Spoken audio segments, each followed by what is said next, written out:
오늘은 우리 목회자분들에게 굉장히 중요한 부분입니다. 에, 무엇 때문에 우리가 하나님께서 우리를 부르셨는가? 또 에, 우리가 무엇을 해야 하는가? 이것을 우리가 깊이 생각하는 오늘 이 시간이 되기를 간절히 바랍니다. 그 본문은 굉장히 짧은 내용이지만 이 본문 속에 이 뒷배경, 그러니까 사도 바울이 고린도 교회에 가서 처음 그 복음을 전도할 때의 상황을 오늘 사도 바울이 증언을 하고 있는 것입니다.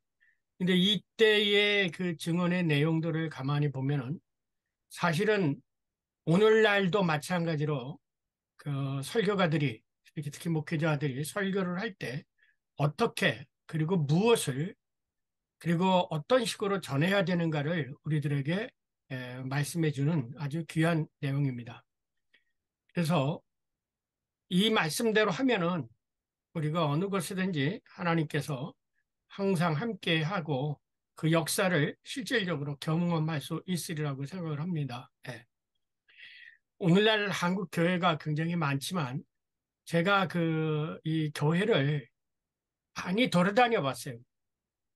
대학교에서 연구할 때는 서울 시내 100개 교회를 쫓아다니면서 그 대학 3학년 때인데 그 주보를 다 분석을 해서 한국 교회가 주로 선포되어지는 말씀들이 어떤 것인가 라는 것을 연구를 했고 또 해직 당해가지고 이제 단일 교회가 없을 때는 이 교회 저 교회 돈 그때는 대구에서 한 60교회 정도를 돌아다녔습니다.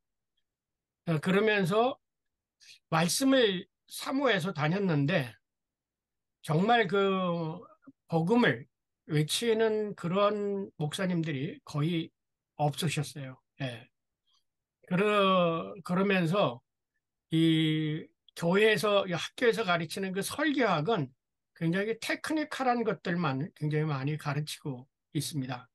그래서 가만히 생각해 보니까 예를 들면 큰 교회를 부흥시켰던 그 목사님들의 그 초창기, 그러니까 부흥한 이유가 아니라 초창기의 설교들을 대부분 오늘 우리가 배우려고 하는 여기 사도 바울이 했던 것처럼 바로 이런 식으로 설교를 해서 많은 사람들이 그 교회에 몰려오고 또 하나님께서 성령께서 사람들을 그쪽으로 보내주시지 않았나라고 생각합니다.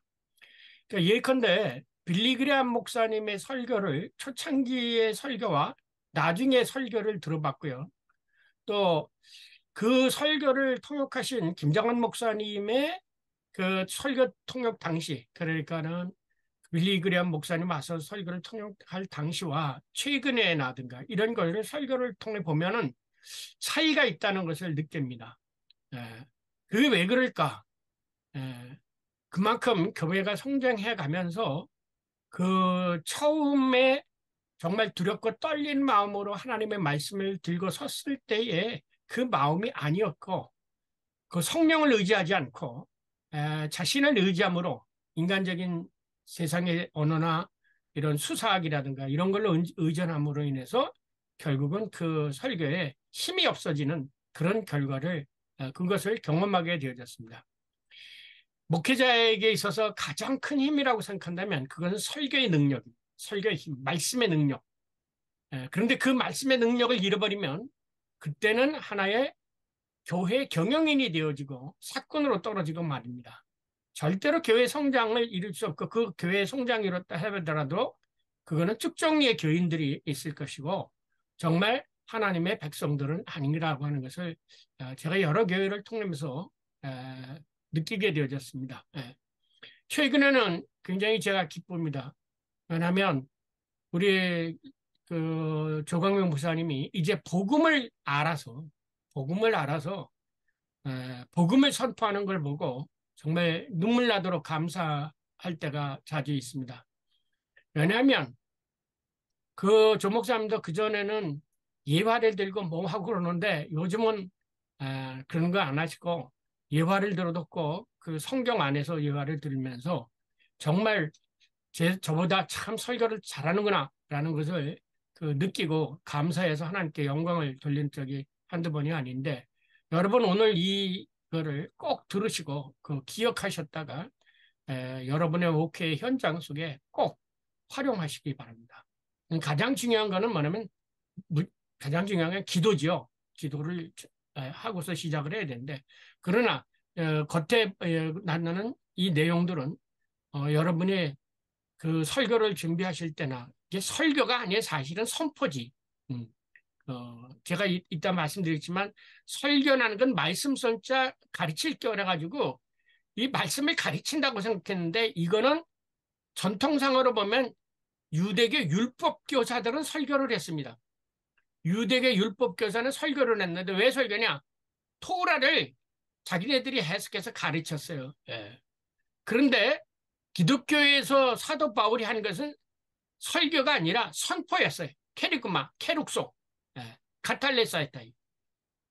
자기가 하나님께 성령을 통해서 경험한 그것을 선포한 것이지, 자기가 다른 사람에게 어떤 세상에 듣기 좋은 소리나 유창한 말로 어떤 교리나 가르침을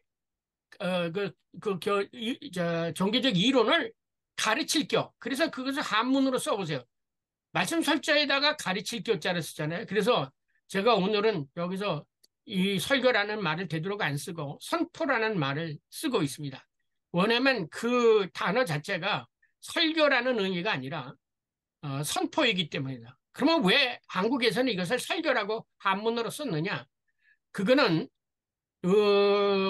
디모데 그 성경관이 잘못되어졌기 때문에, 디모데후서 3장 16절에 가르치고 교육하기에 합당하다 이렇게 생각을 해가지고 성경이 마치 몽학성승의 교과서처럼 생각을 했기 때문에, 그것을 깨달아서 말씀의 의미를 깨달아서 이렇게 전도하는 것을, 선포하는 것을 설교라고 이렇게 한문식으로 표현한 거죠. 네. 그러니까 이게 한문적으로 설교가 아니라 내용성으로는 선포예요.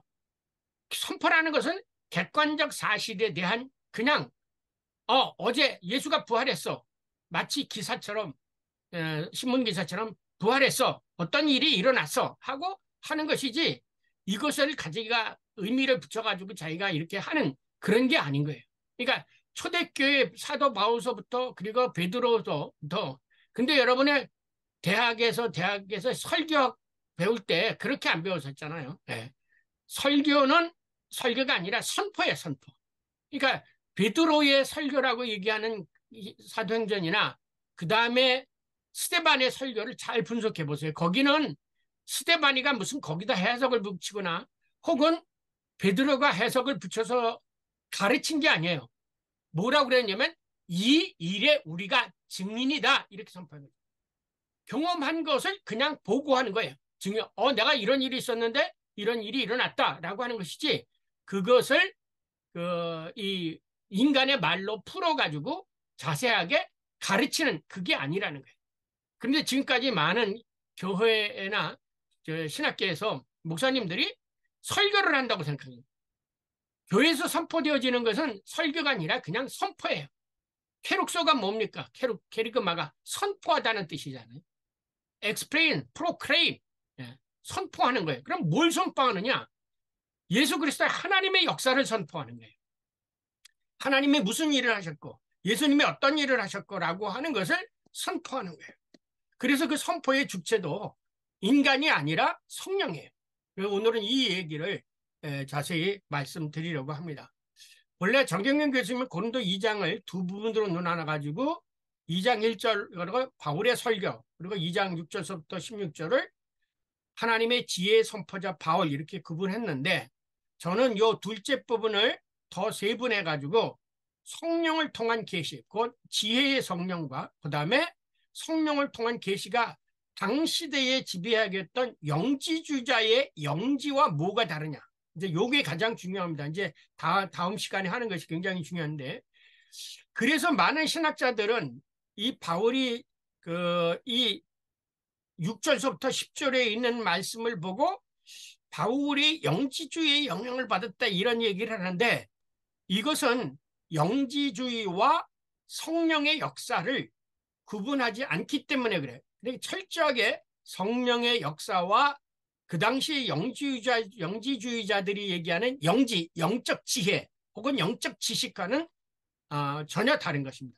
그런데 오늘날의 성령의 역사다, 뭐 신비주의자다라 뭐 이런 사람들이 얘기하는 건 자기가 무슨 영적 지혜를 가졌다고 그 지식을 가졌다고 얘기하는데 그거는 이 종교적으로 나타나는 영적 지식 그것은 뭐냐면 마치 무당이 신들린 것 같은 거하고 똑같은 거예요.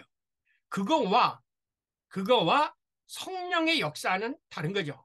그래서 이 성령을 통한 하나님의 계시와 철학적 혹은 종교적인 영적 지혜하고는 지식하고는 전적으로 다르다는 거예요. 그거를 다음 시간에 꼭 알아야 돼요. 왜냐면은 많은 사람들이 영지주의자 말만 들었지 영지주의자와 성령의 역사를 구분하지 않기 때문에 교회 안에 신비주의적인 것이라든가 혹은 영지주의적 요소가 오는데 그 영지적인 요소가 들어오면 결국은 뭐가 되느냐? 교회가 분산이 되어지고 분열이 되어지는 역사를 가지고 있습니다. 그래서 다음 시간에도 굉장히 중요한 겁니다. 이 성령의 통한 하나님의 계시와 철학적 혹은 종교적 그 특성이 전적으로 어떻게 다른가라는 것을 구분하는 것. 이것이 이제 다음 주에 강의고 오늘 강의는 이 설교, 그러니까 선포가 어떤 거냐라고 하는 것을 우리가 배우도록 하겠습니다. 자, 다시 한번 읽겠습니다. 형제들아, 내가 너희에게 나아가 이것은 뭐냐면 이제 고린도 교회에 갔을 때를 얘기하죠.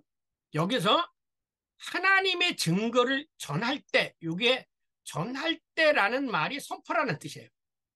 전할 때, 요거 이제 이따가 여기 나오면 헬라어로 얘기하면 뭐라고 얘기하면 그 프로크레임 선포할 때, 하나님의 증거를 선포할 때, 그리고 난회주 성경에서는 하나님의 증거를 뭐냐면 비밀이라고 그랬어요. 그 어떤 사본에는 이것을 비밀이라고 썼는데 하나님의 비밀을 선포할 때 그러면 하나님의 비밀이 누군가요? 하나님의 비밀이 예수 그리스도죠. 그래서 다른 것은 뭐라고 그랬습니까? 하나님의 보이지 않는 비밀 그것이 예수 그리스도 하나님의 숨겨진 비밀 신비 게하임니스 그것이 바로 예수다라고 이렇게 표현되는데 그래서 이것을 그 단어하고 선포하면 하나님의 증거라는 것은 예수 그리스도를 선포할 때에 인간의 말과 지혜 아름다운 것 미사역으로 아니하였나니 내가 사도 바울의 선교의 처음부터 끝까지는 늘 항상 뭐냐 예수 그리스도의 십자가의 죽음과 부활과 승천과 다시 오심 이것이 바로 사도 바울의 모든 선포의 핵심이었었어요. 그러니까 우리도 똑같은 거죠. 우리가 사도로 부름을 받았다. 나의 그 사도행전 1장 8절인 거죠. 너희가 성령을 받으면 사마리아 땅까지 나의 증인이 되리라 한 것처럼 오늘 사도 바울이 행한 것처럼 우리도 철저하게 이 예수 그리스도의 십자가의 죽음과 부활과 승천과 다시 나타나심을 증언하는 것이 바로 그것이 우리 목회자의 일이라고 얘기했죠. 전에 제가 다시 말씀드렸죠. 캐톨릭에서는 아포스톨 석세션 사도 전승이라는 것을 누구에게서 세례를 받았느냐 누구에게서 목사 서임을 받았느냐라는 것을 따져서 예를 들면 베드로파 바울파 해가지고 바울 메세 베드로 메세라고 따지지만 바울이 칼바르트가 해석한 아포스톨 석세션 사도 전승이라는 것은 뭐냐면 바로 사도들이 선포했던 내용을 바로 전하는 것 이것이 바로 사도 전승이라는 거죠.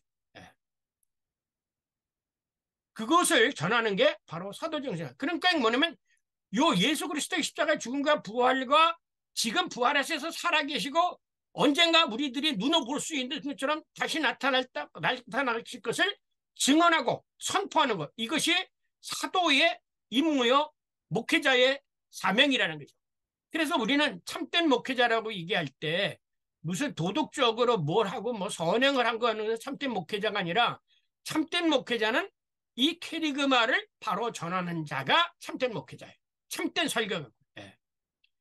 그러나 인간적으로 생각할 때는 내가 두렵고 떨렸다. 왜? 고린도 교회에 많은 사람들이 뭐야? 그 많은 사람들이 세상의 지식을 가지고 또 바울을 갖다가 책잡을까봐 두렵고 떨렸죠. 왜냐? 바울이 아덴에 선포 가서 선포할 때 에피쿠로스 학파하고 스토아 철학자하고 논할 때 바울이 예수 그리스도의 부활을 전한다고 해서 어떤 사람으로 정신 나간 사람으로 말쟁이라는 식으로 폄훼함을 당했기 때문에 혹시 고린도에서도 예수 그리스도의 부활을 전하다가 그런 사람으로 취급을 받을까봐 두렵고 떨렸다라고 이제 고백을 합니다. 그러나 그럼에도 불구하고 자기가 이 캐리그마를 선포할 수밖에 없었던 것은 성령의 능력, 낙타산심과 능력으로 자기가 전했다는 거예요. 그 두렵고 떨림 앞에서 담대하게. 왜? 지금도 그렇고 앞으로도 그렇고 그때도 그렇고 항상 여러분이 인류 역사상 기독교만이 유독 역사 속에서 숱한 순환과 박해를 받아왔습니다. 다른 종교는 박해를 받지 않았어요. 기독교만이 유독 지금까지도 박해를 받아왔어요. 그렇기 때문에 이 복음을 전한, 그것도 세상 사람들이 듣기 좋은 소리를 전하면 박해를 안 받아요. 그러나 하나님의 말씀을 전하면 박해를 받아요. 왜? 사탄이 그 예수 그리스도의 그 영을 받아 전하는 것을 싫어하기 때문에. 그러나 끝내는 누가 승리하느냐? 기독교인들이 승리하죠. 기독교가 세계 역사 속에서 끊임없이 박해를 받아왔지만 가는 곳곳마다 기독교는 뿌리를 내놓고 살아남을 수 있었어요. 다른 종교들은 이 역사 속에서 수없이 생겼다가 무너졌지만, 그리고 사라져버렸지만, 그러나 기독교는 지금까지 살아남았던 것은 뭐를 의미하냐? 아, 하나님이 살아서 역사하고 계십니다. 그리스도께서 부활하셔서 그게 뭐냐?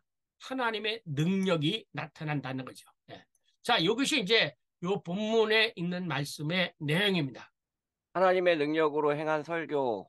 바울은 고린도에서 부활하신 예수를 전할 때의 정황을 다음과 같이 언급한다. 형제들아, 내가 너희에게 나아가 하나님의 증거를 전할 때에 말과 지혜의 아름다운 것으로 아니하였나니 내가 너희 중에서 예수 그리스도와 그가 십자가에 못 박히신 것 외에는 아무것도 알지 아니하기로 작정하였음이라.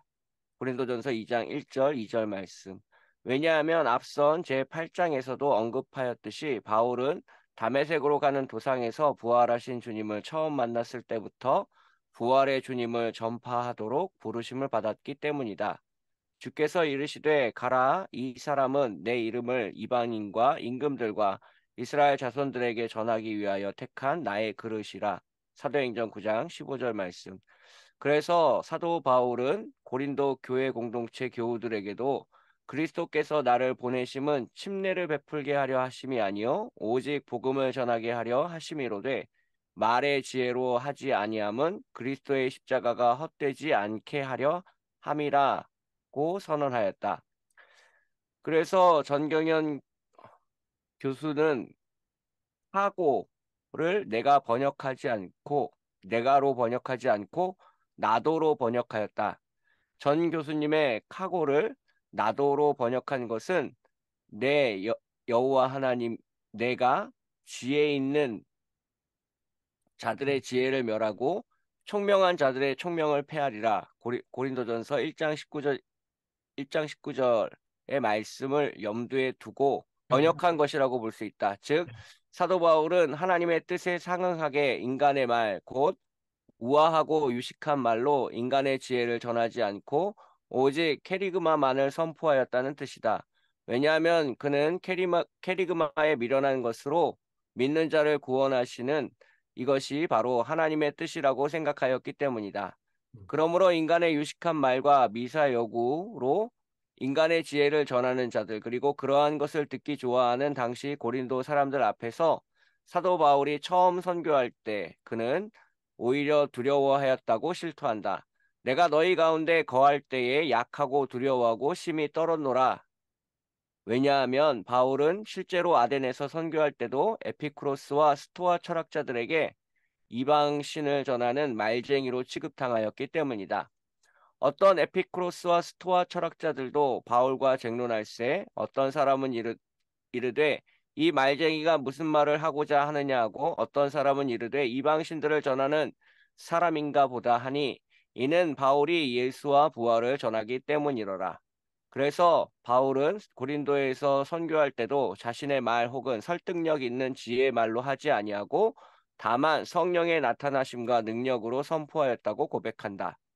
그러나 사도 바울이 캐리그마만을 선포한 것은 그리고 설득력 있는 인간의 지혜로운 말로 선포하지 않은 것은 그가 오로지 성령의 능력을 드러내고자 하였기 때문이다. 너희 고린도 교회 교우들의 믿음이 사람의 지혜에 있지 아니하고 다만 하나님의 능력에 있게 하려 하였노라. 고린도전서 2장 5절 말씀. 이상 간단히 살펴본 사도 바울의 선포 내용 방식 그리고 목적을 통하여 우리는 그리스도 공동체의 설교의 본질, 설교 가운데 역사하시는 성령의 능력 그리고 설교 방식이 무엇인지 간파할 수 있다. 여기 들어가기 전에 여러분이 한번 생각해 보세요. 여러분이 지금까지 설교를 뭐라고 생각했는가? 설교의 내용이 뭐냐? 무엇을 가르치는 어떤 종교적인 교리라든가 혹은 우리가 어떻게 살아야 될 거라는 하는 어떤 윤리적인 가르침을 여러분이 해왔다고 한다면 그것은 사실은 설교가 아니죠. 선포가 아니죠. 그것은 뭐냐면 똑같이 인간의 지혜나 사람의 살아가는 방식이라든가 혹은 바람직한 하나의 윤리적 도덕적 모범이 뭐냐라는 것을 우리가 선포해 왔지 실질적으로 성경에서 증언하는 예수 그리스도를 전했느냐? 아니죠. 이걸 우리가 심각하게 생각을 하셔야 돼요. 그래서 저도 교회를 다니면서 늘 설교를 들을 때마다 뭐냐면 저런 얘기는 세상적인 속에서도 많이 들을 수 있는 얘기고요. 제가 얼마 전에 지금 검찰총장이신 이원석 그 총장의 그 강의를 들었어요. 근데 그분의 강의를 들으면서 참 옳은 소리하고 다 맞고 그래요. 예. 그런 정도라고 하면은 그런 거는 철학자든가 예를 들면 이겁니다.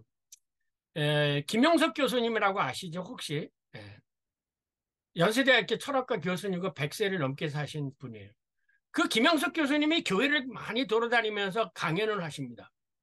그러면서 그분이 인생을 살아온 얘기를 하죠.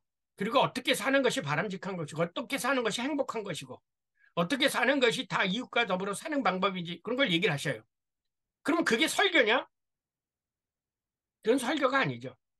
선포가 아니에요. 근데 목사님이 똑같이 주일날을 만져서 그 김영석 교수님이 얘기하시는 것처럼 얘기를 한다면 그거는 말씀만 읽어놓은 것뿐이지 그다음부터는 그건 설교가 아닌 거예요. 우리가 이걸 명백하게 알아야 돼요. 설교는 캐리그만은 예수 그리스도의 십자가의 죽음과 부활과 승천과 재림 그 사건이 왜 일어났고 그것이 우리들에게 무슨 유익을 주고 또 어렵고 힘든 사람이 그것을 믿어서 어떻게 극복할 수 있겠느냐라고 하는 그 알파와 오메가가 오로지 뭐냐면 삼위일체 하나님, 하나님의 역사 그것이 선포의 내용이 되어야 된다는 거예요. 그렇지 않는 거는 여러분이 김영석 교수님과 같은 그런 어떤 훌륭한 하나의 교양 강자, 철학자의 강론을 매일 하고 있는 거예요. 그래서 천주교에서는 그것을 선포라고 얘기하지 않고 뭐라고 그럽니까? 강론이라고 그러죠. 그건 신부가 생각한 철학적, 왜 캐톨릭의 신학은 철학적인 것들이 많으니까 강론이라고 말씀을 풀어서 자기네들이 우리가 이렇게 살아야 되지 않겠냐? 우리가 이 어려운 시대에 이렇게 하면 더 용기를 갖자. 이런 식이죠. 그건 강론이에요. 여러분이 강론으로는 그리스도인을 만들 수가 없죠. 성실한 도덕적이고 윤리적인 사람은 만들 수 있지만 그리스도인을 만들 수가 없는 거예요. 이제 이 점을 여러분이 생각하시고 제가 부탁하고 싶은 건 목회자들은 오늘부터라도 설교, 선포의 본질로 다음 주부터 설교를 한번 해보세요. 교인들의 반응이 달라지고 거기서 뭐가 일어나면 성령의 역사가 일어나요. 그래서 듣는 사람들이 말씀을 옛날에 예수님이 부활하신 다음에 말씀을 풀어주실 때 우리의 가슴이 뜨겁지 아니해야 되냐라고 고백. 그처럼 그분 설교를 듣는 사람들의 가슴이 뜨거워지고 자신도 모르는 가운데 아멘 소리를 반응을 하게 되어지는 거예요. 우리 캐리그마에서 추구하고자 하는 방법은 훌륭한 목회자들이 나온다는 것은 훌륭한 설교자가 나와야 돼요. 훌륭한 설교자가 나와서 많은 사람들을 구원하는 일이죠. 예, 우리가 어떤 걸로 사람들을 구원할 수 있다고요? 어떤 방식으로 다른 사람들을 구원할 수 있다고 말하겠어요? 윤리적이고 도덕적으로 무슨 가서 무슨 구제를 통해서 다른 사람 구원 아니에요. 우리가 할 수 있는 것은 이 예수 그리스도의 캐리그마를 선포함으로 해서 그들이 예수를 믿어 세례를 받고 하나님의 자녀가 되는 것. 이게 바로 우리가 해야 할 귀한 일인 것입니다. 자, 그렇다면 우선 설교의 내용이 뭐냐? 우선 설교의 내용은 그 당시만 아니라 오늘날도 오직 예수 그리스도, 더 자세히 말하면 예수 그리스도의 십자가의 죽음과 부활, 승천, 그리고 다시 오심을 선포하는 것이다. 내가 예수 그리스도와 그가 십자가에 못 박히신 것 외에는 아무것도 알지 아니하기로 작정하였습니다.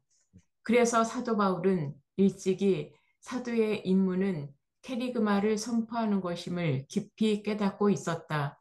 그리스도께서 나를 보내심은 오직 복음을 전하게 하려 하심이라. 유대인은 표적을 구하고 헬라인은 지혜를 찾으나 우리는 십자가에 못 박힌 그리스도를 전하니 유대인에게는 거리끼는 것이요 이방인에게는 미련한 것처럼 보이는 것이다. 이것이 바로 목회자의 소명의식이다. 따라서 설교의 주체는 인간, 곧 설교자 자신이 아니다. 더 자세히 말하면 설교는 인간이 자신의 유식한 말이나 미사여구를 사용하여 하나님에 관한 자기의 생각 및 해석을 선포하는 것이 아니다. 그러한 것은 설교자의 신론, 강연 혹은 윤리적 강론은 될지언정 그리스도교의 선포가 아니다. 설교의 주체는 오로지 그리스도의 영이신 진리의 영, 보혜사 성령님이시다. 진리의 성령이 오시면 그가 너희를 모든 진리 가운데로 인도하시리니 그가 스스로 말하지 않고 오직 들은 것을 말하며 장래 일을 너희에게 알리시리라. 그가 내 영광을 나타내리니 내 것을 가지고 너희에게 알리시겠음이라. 왜냐하면 성령은 모든 것, 곧 하나님의 깊은 것까지도 통달하시기 때문이다. 다시 말하면 사람의 일을 사람의 속에 있는 영 외에 아무도 알 수 없듯이 이와 같이 하나님의 일도 하나님의 영 외에는 아무도 알지 못하기 때문이다. 그러므로 그리스도의 선포는 시간과 함께 지나갈 이 세상의 지혜를 세상 방식으로 전하는 것이 아니라 오로지 성령의 능력에 힘입어 캐리그마, 곧 예수의 십자가 죽음과 부활, 승천, 그리고 다시 오심을 전하는 것이다. 이와 상응하게 예수님께서도 제자들을 파송하실 때 너희를 넘겨줄 때에 어떻게 또는 무엇을 말할까 염려하지 말라. 그때 너희에게 할 말을 주시리니 말하는 이는 너희가 아니라 너희 속에서 말씀하시는 이, 곧 너희 아버지의 성령이시니라 라고 말씀하셨다. 그러므로 선포는 설교자의 생각 혹은 인간적 지혜 혹은 종교관을 유창한 언어나 수사학 혹은 유식한 말이나 미사여구를 사용하여 선포하는 것이 아니다.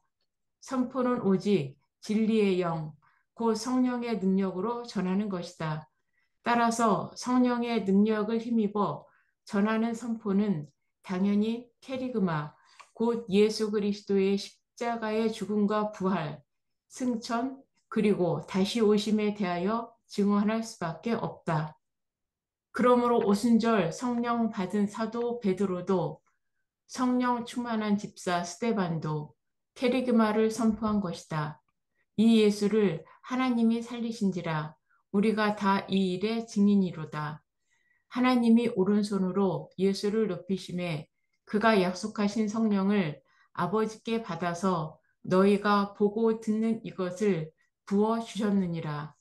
그런즉 이스라엘 온 집은 확실히 알지니 너희가 십자가에 못 박은 이 예수를 하나님이 주와 그리스도가 되게 하셨느니라. 이와 상응하게 집사 스데반도 다음과 같이 선포한다. 이제 너희는 그 의인을 잡아준 자요 살인한 자가 되나니 스데반이 성령이 충만하여 하늘을 우러러 주목하여 하나님의 영광과 및 예수께서 하나님의 우편에 서신 것을 보고 말하되 보라 하늘이 열리고 인자가 하나님 우편에 서신 것을 보노라 라고 선포하였다. 자, 지금까지 보면은요, 이 성령이 충만하여 성령 받은 사람들이 전한 내용이 뭡니까? 베드로도 그렇고 스데반에도 그렇고 성령이 충만하여 다 예수 그리스도에 관해서, 또 하나님이 예수 그리스도를 통해서 어떻게 역사를 하셨고, 또 하나님이 예수 그리스도 행하신 사건이 우리들을 향하여 무엇을 하기를 원하시는지, 무슨 유익이 있는지, 이런 것들을 전한 것이 바로 사도들의 설교였던 겁니다. 선포였던 거예요. 그러면 우리도 뭐 때문에 하나님이 불렀어요? 내가 세상을 보는 거니, 제자를 부를 때도 내가 세상에 사람을 낚는 어부가 되게 하리라, 우리를 부른 것도 하나님의 역사의 증언자, 선포자가 되게 하기 위해서 우리를 부른 거죠. 세상적인 가르침을 갖도록 우리에게 부르신 것은 아닙니다. 이것을 우리가 깊이 생각을 해야 됩니다. 이거를 모르면 사실은 우리는 다른 것을 행하고 있는 거예요. 이제 그러면 선교의 선포의 내용이 뭐야? 선포의 내용은 하나님께서 예수 그리스도를 통해서 행한 것이지요. 뭐냐? 십자가에 못 박고 부활하고 하셨던 거예요. 그런데 여기서 이제 질문이 생길 거예요.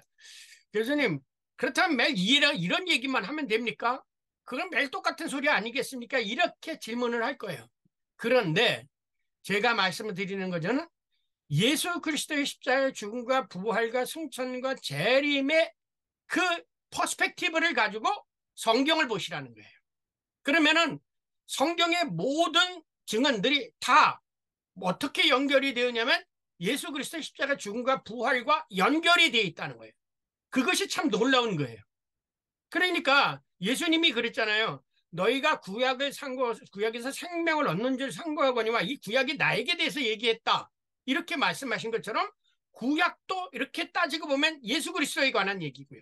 물론 신약은 당연한 것이고요. 모두가 다 무엇을 중요하느냐면 예수 그리스도의 십자가 죽음과 부활, 왜 그런 일을 행하셨고 왜 그런 일을 하고 지금도 살아계시고 하는 그런 모든 것과 연결이 되어 있다는 거예요. 그래서 어쩔 수 없이 성경은 참으로 영감된 책이로구나라는 고백이 안 나올 수가 없어요. 왜냐하면 성경이 기록된 것도 영감된 성령을 통해서 기록이 되어졌고, 또 사도 베드로 사람들이 선교할 때도 성령의 능력을 입입어 설교를 하였고, 그 내용은 뭐냐? 사도 바울이 내가 예수 그리스도의 십자가 죽음 위에는 다른 걸 알지 않기로 작정하였다는 것처럼 사도 바울의 모든 설교가 다 예수 그리스도의 십자가 죽음과 부활과 관계되어져 있는 거예요. 왜 죽었느냐? 이걸 설명해야 되잖아요. 또 살아나셨다. 그러면 부활하면 나도 살 수 있을까? 그걸 또 전해야 되니까. 그러면 예수님이 지금 부활해서 어디 계시냐? 거기서 또 성령의 역사가 나오게 되고 성령의 능력을 전하게 되어지고, 그래서 모든 것들이 다 예수 그리스도의 십자가 죽음과 부활로 다, 그러니까 사도 요한님은 이는 흥하여야 되겠고 나는 패하여야 되겠다라는 것처럼 모든 성경이 이렇게 가르치는 바가 뭐냐면 예수 그리스도의 십자가의 죽음과 부활의 사건을 가르치는 거예요. 그러면 그 사건 속에 담겨져 있는 의미가 뭐냐라고 하는 것은 성경 속에 다 있다라는 거예요. 그래서 이 예수 그리스도의 십자가 죽음과 부활로 그 안경을 가지고 성경을 쳐다보게 되면 모든 성경들이 다 그거와 연결되어 있다면, 만약에 그렇지 않을 경우에는 이 말씀을 읽고 자기가 자의적으로 성경을 해석하는 거예요. 문자적으로 자기 생각을 거기다 가미해가지고. 그런데 놀랍게도 성령의 인도하심을 따라서 이 말씀을 보게 되어지면 모두가 예수 그리스도의 십자가의 죽음과 부활이라는 그 케리기마라고 하는 하나의 커다란 망원경, 이 망원경 안에 모든 성경이 창조로부터 종말까지 모든 것들이 이 망원경 안에 들어오게 돼 있다는 거예요. 참 이게 놀라운 거예요. 이것이 그렇기 때문에 다른 어떤 플라톤의 책보다 이 성경이 놀라운 거예요. 참으로 놀라운 거예요. 그러면 성경에 나타난 모든 사건들은 누가 무슨 예레미야가 자기가 뜻을 전한 게 아니라 아니에요. 자기가 하나님으로부터 받은 말씀. 그래서 코 아마 야훼 그러잖아요. 야훼께서 이렇게 말씀하신 건 나는 그냥 선포할 뿐이야. 그래서 전에 제가 얘기했잖아요. 프로페트라는 말을 그것을 시간적으로 일어날 일을 미리 얘기하는 게 아니라 제가 뭐라고 그랬어요? 대변인이라고 그랬죠. 청와대 대변인처럼 하나님이 말씀하실 것을 그냥 그 사람이 예레미야가 얘기했고 아모스가 얘기했고요. 지금 성령이 말씀하실 것을 김진현 목사 입을 통해서 말씀하시는 거예요. 예. 그러려면 내가 성령이 충만함을 받아야죠. 성령이 사로잡힘을 받아야죠. 그러면 그들이 하나님 거를 성전에서 말씀을 통해서 하나님을 설교 때 예배 때 하나님을 만나게 되어지는 거예요. 그러니까 우리는 누구를 만나? 목회자들, 선포자를 통해서 교회 안에서 하나님을 만나게 되어지는 거예요. 그게 똑같지 않습니까? 보세요. 저기 모세가 성전 안에서 가서 하나님의 말씀을 받고 그 말씀을 가지고 그 이스라엘 사람들에게 선포했던 것처럼 그 모세를 통해서 하나님의 말씀을 듣고 하나님을 만나는 것처럼 우리가 교회 안에 찾아가서 교회에서 선포되어지는 그 목사님의 말씀을 통해서 교인들은 하나님을 만나는 거예요. 뭐를 통해서? 성령의 역사를 통해서. 이러한 중재자 역할. 그래서 그 중재자 역할을 하는 게 누구냐? 이게 바로 선교자라는 거예요. 선포자. 이 귀한 일을 우리들에게 맡겼는데 우리가 뭘 선포해야 되는지 지금까지 몰랐기 때문에 이것은 전에도 말씀드렸지만 철저하게 학교에서 배운 적이 없잖아요. 뭐 설교학 시간에 제대로 배울 것도 학교 다닐 때 설교학이라든가 이런 거는 제대로 배우지 않고 무슨 조직신학이나 구약신학 이런 거 더 중요시 배웠기 때문에 실질적으로 우리가 목회 현장에서 이 귀한 것, 그래서 사실은 이 실천신학은 종합신학이에요. 모든 것을 다 뭉치는 거는데 사람들이 제일 또 하찮게 여기는 게 또 실천신학이 거꾸로 역설적으로 그런 경우가 우리에게 있습니다. 자, 그러면 세 번째, 설교, 선포의 내용과 선포의 주체인 성령, 보혜사 성령, 성경, 보혜사 성령은 하나님의 말씀, 성경의 내용에도 상응한다. 그러니까 여기 선포의 주체, 내용, 그 다음에 성령의 능력도 성경도 이렇게 쓰여졌다는 거예요. 똑같은 방식으로. 네. 그러므로 설교의 내용과 선포의 주체인 진리의 영, 보혜사 성령은 하나님의 말씀, 성경의 내용에도 상응한다. 네. 왜냐하면 성경은 예수 그리스도에 관한 증언, 더 자세히 말하면 예수 그리스도의 십자가 죽음과 부활, 승천, 그리고 다시 나타나심에 관한 증언이기 때문이다. 너희가 성경에서 영생을 얻는 줄 생각하고 성경을 연구하거니와 이 성경이 곧 내게 대하여 증언하는 것이니라. 이러한 성경의 내용은 동시에 성경을 기록한 목적에도 상응한다.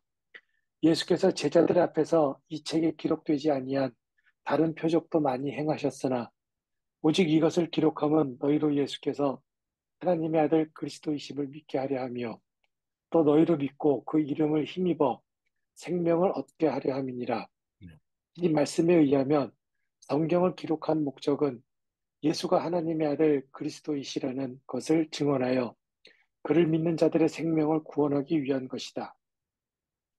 이런 점에서 성경의 내용이 곧 선포의 내용이 되어야 하고 선포하는 방식도 인간의 유식한 말이나 미사여구가 아니라 성령의 능력을 힘입어 전하여야 한다.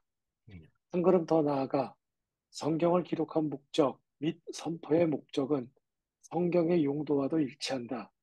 왜냐하면 사도 바울은 성경의 용도에 대하여 다음과 같이 증언하기 때문이다. 성경은 능히 너로 하여금 그리스도 예수 안에 있는 믿음으로 말미암아 구원에 이르는 지혜가 있게 하느니라. 그리고 선포가 성령의 능력을 힘입어 이루어지듯이 성경도 성령에 의해서 기술되었다. 모든 성경은 하나님의 감동으로 된 것이다.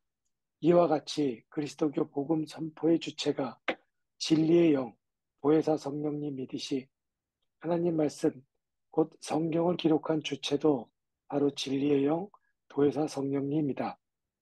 성경이 영감에 의해서 기록되었듯이 설교도 성령의 능력을 힘입어 선포되어야 한다.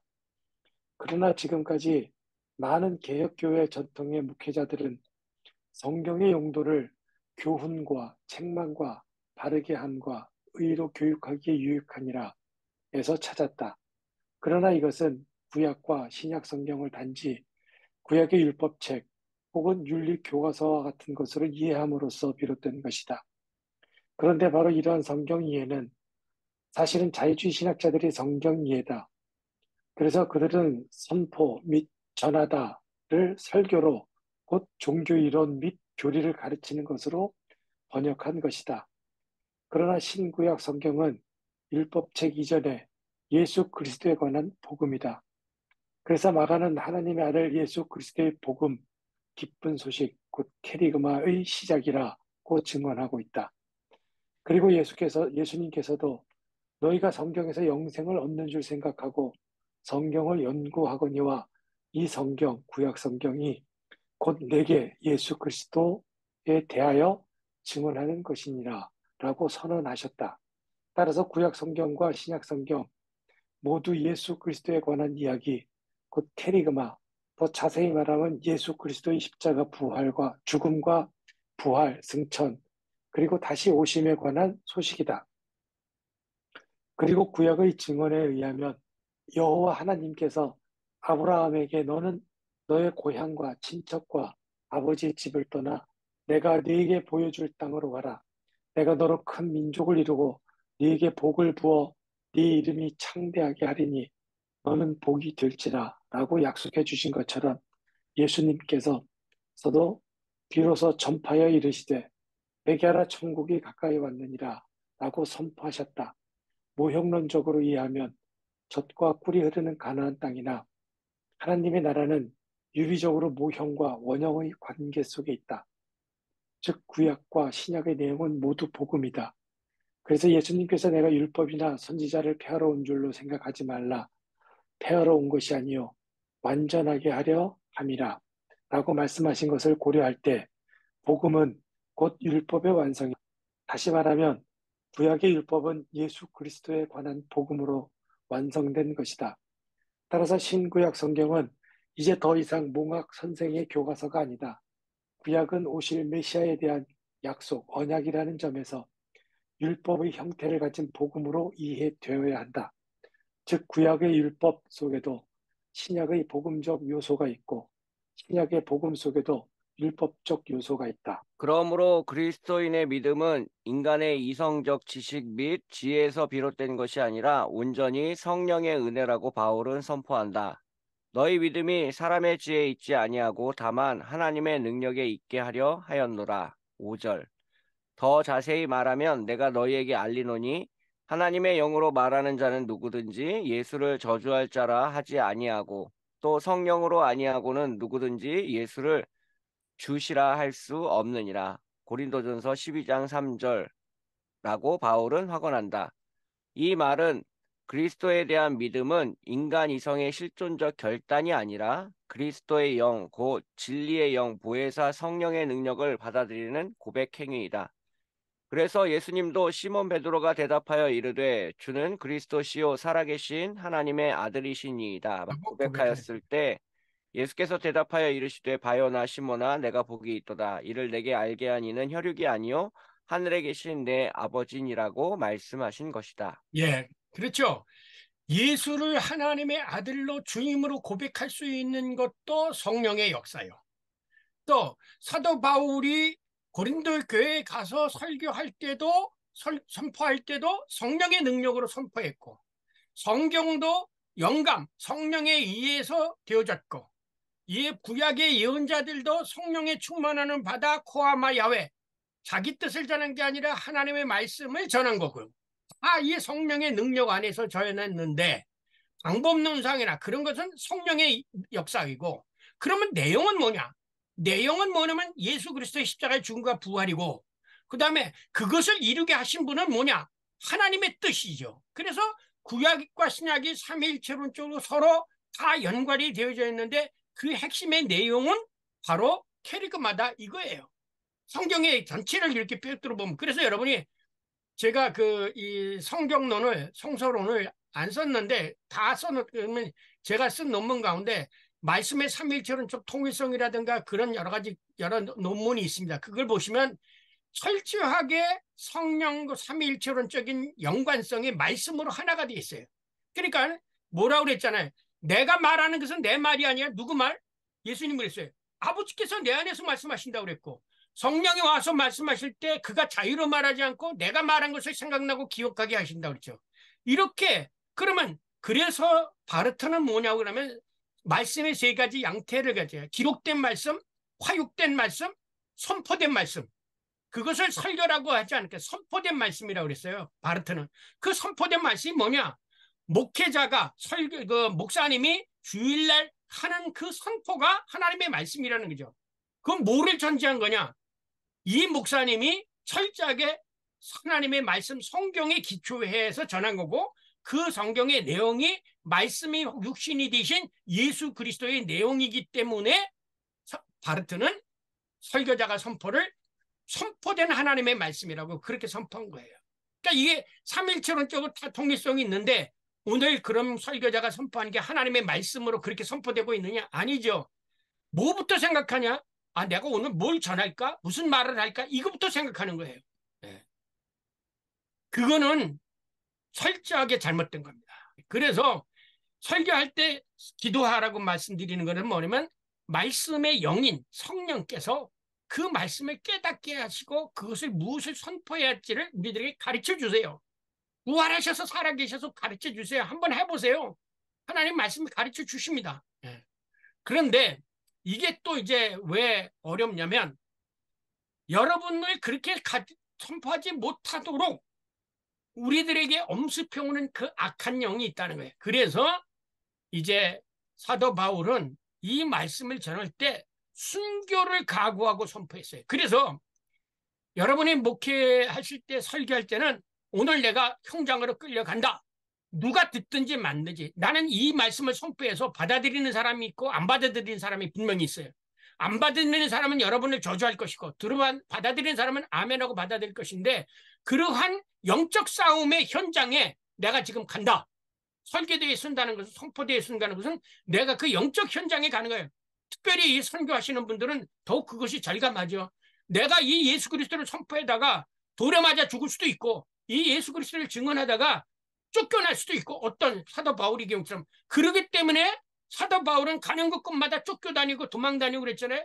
그래서 사도 바울은 이 캐리그마를 선포할 때 죽음을 각오하고 선포한 거예요. 그래서 순교를 각오한 선포. 이게 돼야 매 순간 여러분의 설교가, 오늘 내가 이 말씀을 듣고 순교하는 한이 있더라도 나는 이 말씀을 선포하겠노라 라는 순교적인 마음을 가지고 선포할 때 거기서 역사가 일어나는 겁니다. 이거는 제가 실제로 경험한 거예요. 실제로 경험한 거예요. 학교에서 해직이 당할 때, 그때 그 사건은 그 이전에, 그때 저한테는 뭐라고 하냐면, 네가 여기서 침묵하면 앞으로 너의 설교와 너의 기도는 아무런 힘이 없을 것이다. 그런 그 의식 속에서, 그런 것이 제가 생각해낸 것도 아니었었어요. 그러나 그렇게 함으로써 저는 십몇 년 동안이라는 대학 교수라는 잔지를 쫓겨났고 평스러운 삶을 살 수밖에 없었던 거죠. 네. 그때 저에게 주신 말씀을 저는 거부할 수 없었기 때문에 소위 세상적으로 얘기하는 철밥통이라는 걸 내찰 수밖에 없었던 거예요. 그걸 내던질 수밖에 없었던 거예요. 그야말로 순교를 각오한 거죠. 네. 그 이후 저는 기도와 설교에 자신 있게 말씀드릴 수 있었던 건, 하나님은 지금 살아계시다. 부활하셔서 지금도 역사하고 계시다. 내가 기도하면 하나님은 내 기도를 듣고 하나님의 역사를 선포하고 증언하게 하신다 라는 것을 저는 피부로 느끼고 있어요. 예. 왜냐, 여러분이 그래서 뭐라 그랬습니까? 내가 너희들을 양떼를 이리 가운데 보내는 것 같다 그랬어요.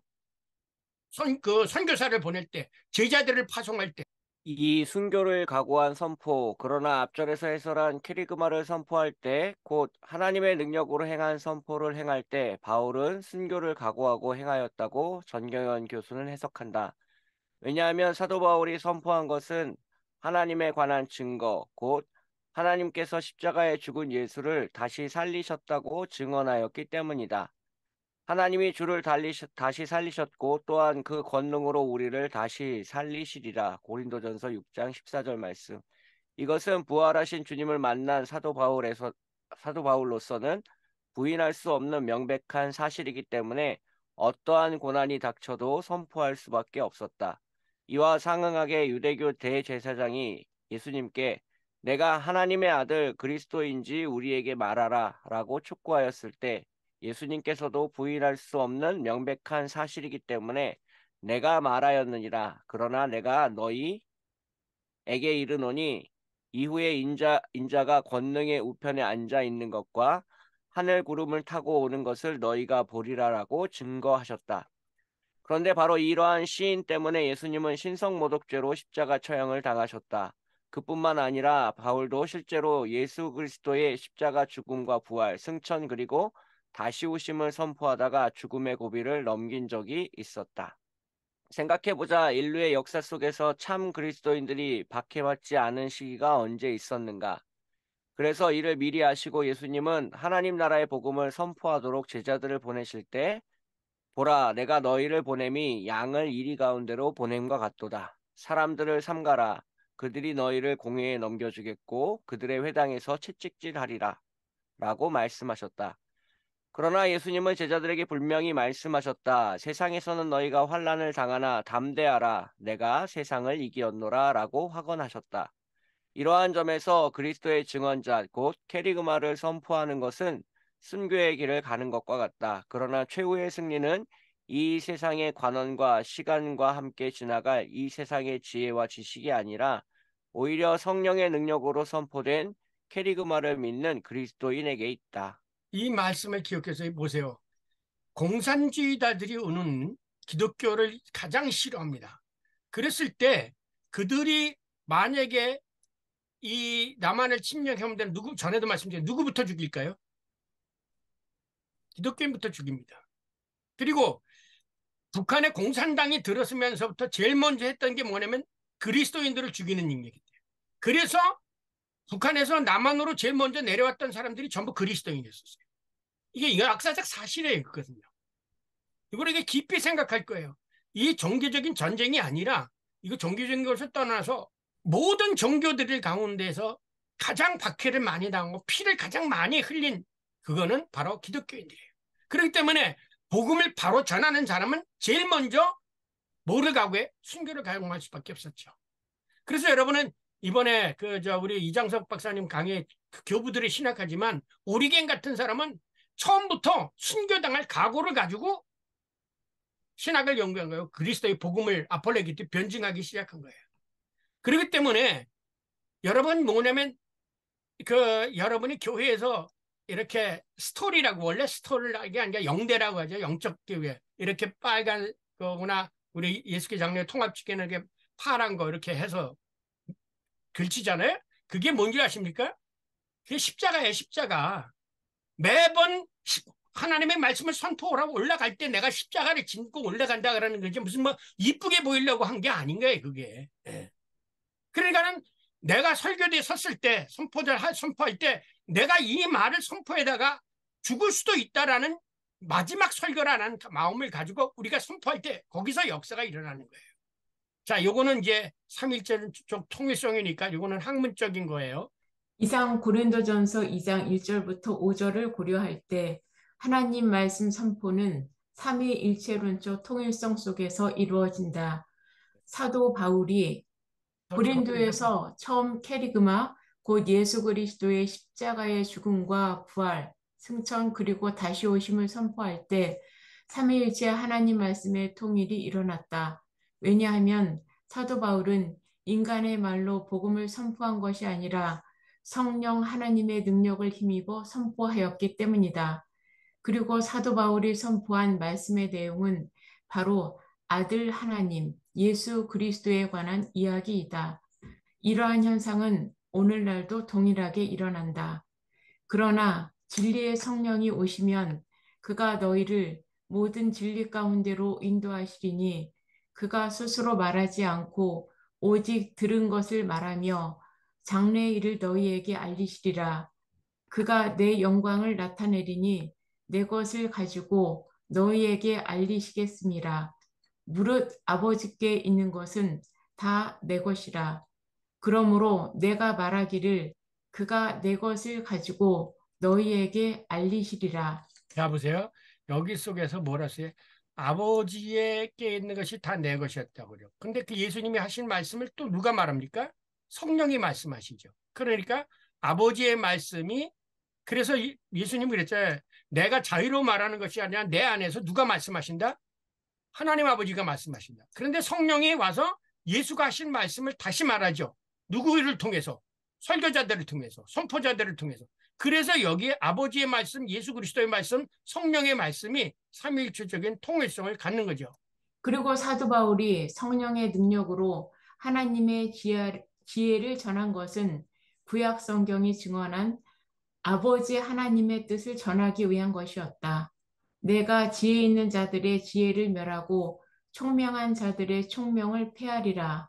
곧 하나님의 지혜에 있어서는 이 세상이 자기 지혜로 하나님을 알지 못하므로 하나님께서 캐리그마에 미련한 것으로 믿는 자들을 구원하시기를 기뻐하시는 일을 행한 것이 선포자의 사명이다.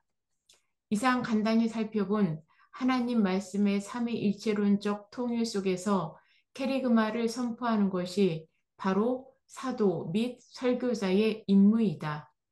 충분히 이해가 되셨습니까? 오늘 이것만 여러분이 충분히 되면 내일부터, 다음 주일부터 설교가 달라질 것이고 교인들의 반응이 분명히 달라질 것입니다.